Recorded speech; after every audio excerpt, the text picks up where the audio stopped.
श्रीराम समर्थ. श्रोते हो, आपण ऐकत आहात श्री गोंदवलेकर महाराज यांचे प्रवचन. संत सांगतील तसे वागावे. ज्या स्थितीत परमात्मा ठेवतो त्यात आनंद मानावा.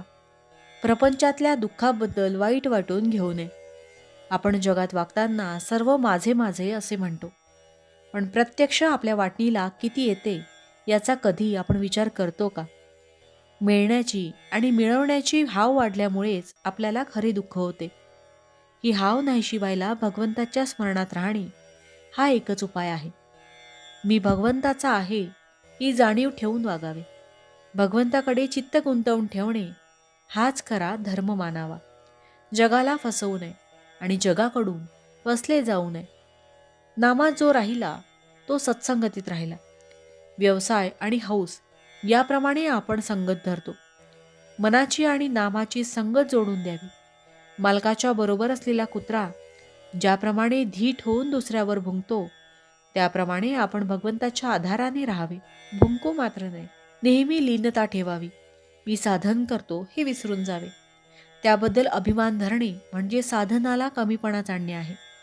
आपल्या कामात लक्ष ठेवून सर्वांशी प्रेमाने वागावे. स्त्री दिराचा किंवा सासू सासऱ्यांचा मान ठेवते ते नवऱ्याला खुश करण्याकरिता. तसे भगवंताला ज्या रीतीने समाधान होईल त्याप्रमाणे आपण वागावे. डॉक्टरला जर आपण त्या काळ्या बाटलीतले औषध मला का देत नाही असे म्हटले तर तो ज्याप्रमाणे तुला तो रोग नाही असे उत्तर देतो, त्याप्रमाणे संत ज्याची त्याची वृत्ती ओळखून मार्ग सांगत असतात.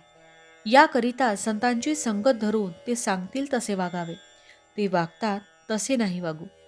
आपल्या पतंगाची दोरी आपण संतांच्या हातात द्यावी आणि खुशाल निश्चिंत राहावे.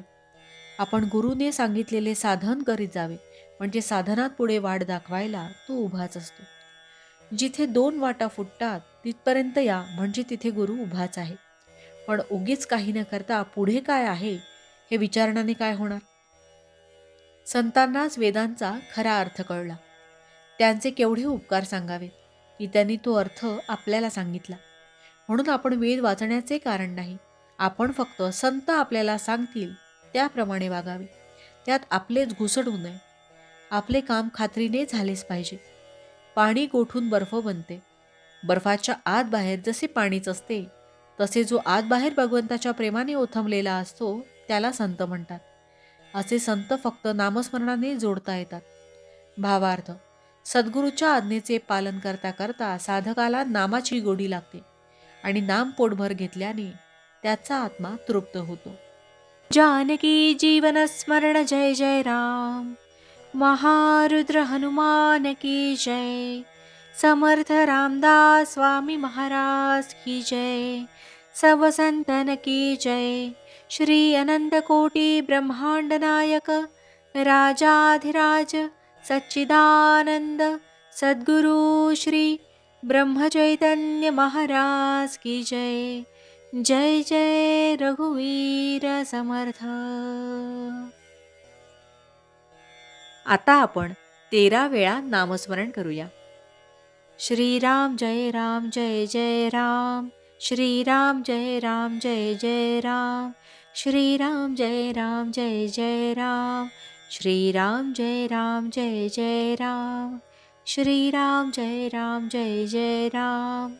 श्रीराम जय राम जय जय राम. श्रीराम जय राम जय जय राम.